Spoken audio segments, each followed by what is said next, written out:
इस कहानी को सुनो, कभी गरीब नहीं रहोगे।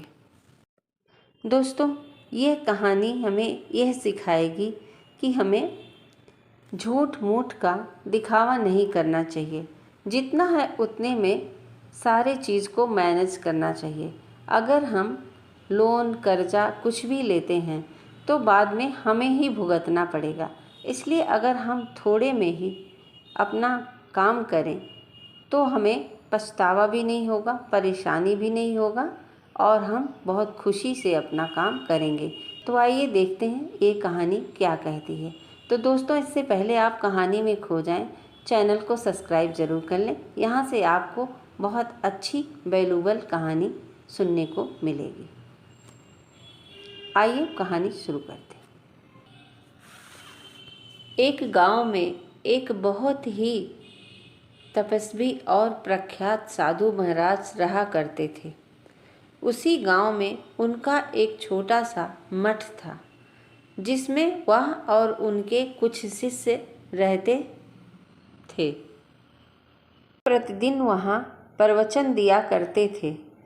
साधना करते गांव के लोगों का उनके ज्ञान और शक्ति पर अत्यंत विश्वास था, जिसके कारण वह हमेशा उनकी सभा में आते और उनके वचनों को सुनते। और प्रवचन होने के बाद तपस्वी साधु अक्सर लोगों से उनकी समस्याओं को जानकर उनका हल बताया करते थे। हमेशा की तरह एक दिन इसी तरह तपस्वी साधु सभी लोगों की समस्याओं को सुन रहे थे। तभी उसी सभा में उपस्थित एक गरीब किसान तपस्वी साधु के समक्ष हाथ जोड़कर कहता है कि महाराज, आप सभी की समस्याओं का हल देते हैं। मेरी भी एक समस्या है, कृपा कर आप मेरी भी सहायता करें। तब तपस्वी साधु कहते हैं कि मैं पूरी कोशिश करूँगा, बताओ क्या समस्या है। तब किसान कहता है कि कुछ दिनों बाद मेरी पुत्री का विवाह है, लेकिन मेरे पास इतने पैसे नहीं हैं कि मैं उसका विवाह कर सकूं। कृपा कर आप मेरा सहयोग करें, मेरी मदद करें ताकि मैं यह विवाह कर सकूं। यह सुनकर तपस्वी साधु कहते हैं कि जो है उसमें भी यह विवाह हो सकता है। किसी के पास क्यों कुछ मांगना, उसमें आप कार्य करें जो है आपके पास। तपस्वी साधु की यह बात सुनकर किसान दुखी हो जाता है और वहाँ से खाली हाथ लौट जाता है। अब वह अपनी पुत्री के विवाह के लिए पूरे गांव-गांव घूमता। किसी धनी सेठ के पास जाता तो कभी किसी और के पास, लेकिन उसे कहीं धन की सहायता नहीं मिली। वह अब और दुखी और परेशान रहने लगा कि भला कैसे थोड़े से पैसे में यह विवाह कोई करेगा। यह काफ़ी नहीं है। अब वह इसी चिंता में डूबा रहने लगा। कुछ दिन बीत गए। किसान ऐसे ही घूम रहा था। तभी तपस्वी साधु उसे मार्ग में ऐसे भटकते देख स्वयं के पास उसे बुलाकर कहते हैं कि क्या हुआ, तुम इतने चिंतित क्यों हो। यह सुनकर किसान कहता है कि एक गरीब बेसहारा पिता और कर ही क्या सकता है। मेरी पुत्री का कुछ दिन में ही विवाह है और मेरे पास पर्याप्त धन नहीं है कि मैं उसका अच्छे से विवाह कर सकूं। मैंने सबसे मदद मांगी, मैं सबके पास गया, लेकिन किसी ने मेरी सहायता नहीं की। अब तो मुझे कोई आसार नज़र नहीं आ रहा, ना ही कोई मार्ग दिख रहा। मैं समझ नहीं पा रहा हूँ कि मैं क्या करूँ। आपने भी तो मेरी सहायता करने से इनकार कर दिया। अब मैं कहाँ जाऊँ। इतना कह किसान रोने लगता है। उसकी यह दयनीय दशा देख तपस्वी साधु से रहा नहीं जाता। वो उसे कहते हैं कि तुम आज रात मेरे पास मेरे मठ में आ जाओ और मुझसे मिलो। इतना कह वह मठ की ओर चले जाते हैं। संध्या होने पर जब अंधेरा होने लगता है तब किसान साधु महाराज के मठ के लिए निकल जाता है और वहाँ उनके पास जा उनसे कहता है कि मैं आ गया महाराज। उस समय तपस्वी साधु अपनी साधना में पूरी तरह लीन थे। किसान वहीं कुछ देर प्रतीक्षा करता है। साधना से उठ वह किसान से कहते हैं कि चलो मेरे साथ।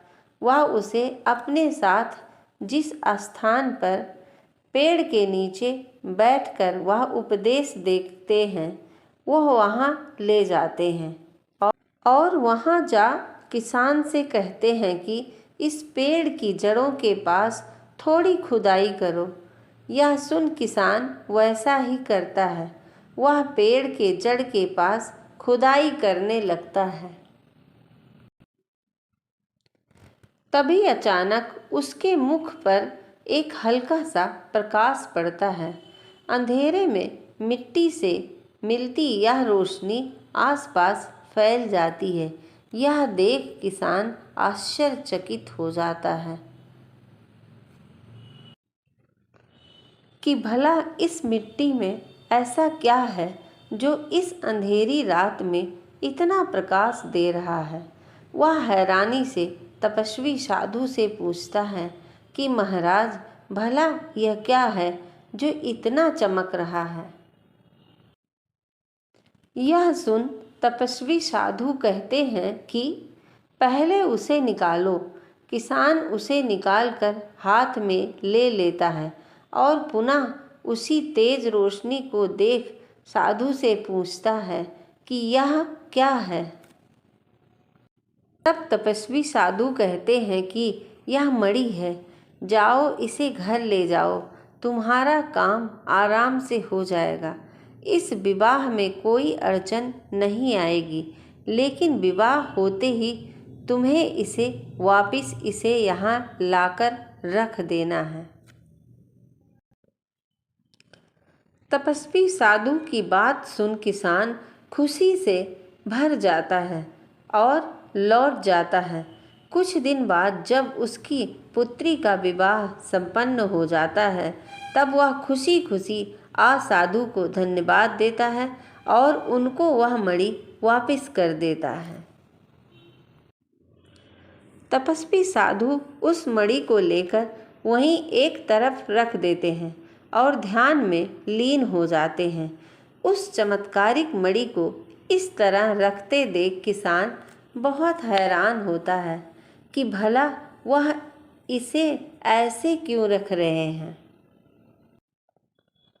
अब किसान के मन में यह बात आने लगती है कि पक्का इन तपस्वी साधु के पास कोई बहुत बड़ा मूल्यवान वस्तु है जो वह इस कीमती मणि को कोई महत्व नहीं दे रहे हैं। वह यही सोच तपस्वी साधु से कहता है कि महाराज आप इस कीमती मणि को ऐसे क्यों रख रहे हैं। क्या आपकी दृष्टि में इसका कोई मोल नहीं है या आपके पास इससे भी कीमती मणि है जो आप इसका महत्व नहीं समझ रहे। आखिर आपके पास ऐसा क्या है। उस किसान की यह बात सुन तपस्वी साधु मुस्कुराकर कहते हैं कि सत्य कहा, मेरे पास इससे भी ज़्यादा मूल्यवान और कीमती मणि है। यह सुन किसान उत्सुकता से पूछता है कि क्या है, वह चीज़ बताएं। तब तपस्वी साधु कहते हैं वह प्रेम है। मेरे पास इतना प्रेम है कि इस मणि से बहुत अधिक कीमती है, जिसकी तुलना में यह मणि धन सब व्यर्थ हैं। आप सभी मुझे इतना प्रेम करते हैं, स्नेह देते हैं, इसके आगे इन सब का क्या मोल। मेरे लिए यह कीमती प्रेम ही बहुत है, जिसे मैंने संभाल कर रखा है। तपस्वी साधु की यह बात सुन किसान बहुत प्रसन्न हो जाता है। साधु महाराज की यह बात उसके मन में घर कर लेती है और वह समझ जाता है कि यह धन दौलत सब कुछ बस मन का मोह है, लालच है। यह जीवन में सुख नहीं देते हैं। जो वास्तविक सुख है वह खुशी है, वह प्यार है, वह महाराज द्वारा बताए गए प्रेम रूपी रत्न में है। और तब वह कहता है कि महाराज मुझे भी यह कीमती रत्न दीजिए।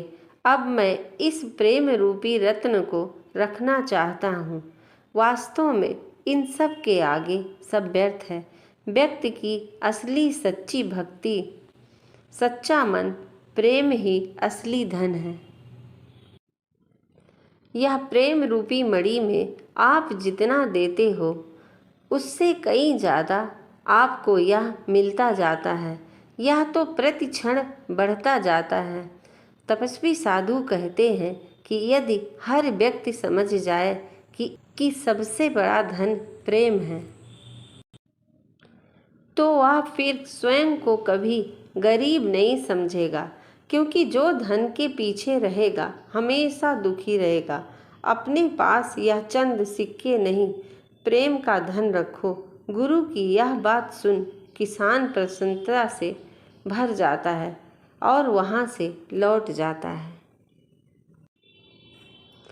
अतः प्रत्येक व्यक्ति को भी इस प्रेम के धन को स्वयं के पास रखना चाहिए। आपके भीतर की यह करुणा स्नेह आपको सभी के साथ जोड़े रखेगा। आप एक दूसरे का भला कर पाएंगे। लेकिन यदि आप इसका त्याग कर धन के पीछे भागेंगे तो ना कभी स्वयं खुश रहेंगे और ना ही दूसरे को खुशी रख पाएंगे। तो दोस्तों, प्रसन्नता हमेशा धन के पीछे भागने में नहीं है। आप कर्म करते जाइए, धन अपने आप आएगा। वो कहते हैं ना, जिसने कर्म किया लक्ष्मी उसके पीछे पीछे भागती हैं, और जिसने कर्म नहीं किया लक्ष्मी उसके आगे आगे भागती हैं। तो दोस्तों, जितना है उसी में ही सुख खोजिए।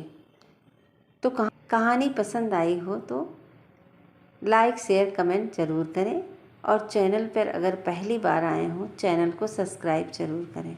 Thank you so much. धन्यवाद।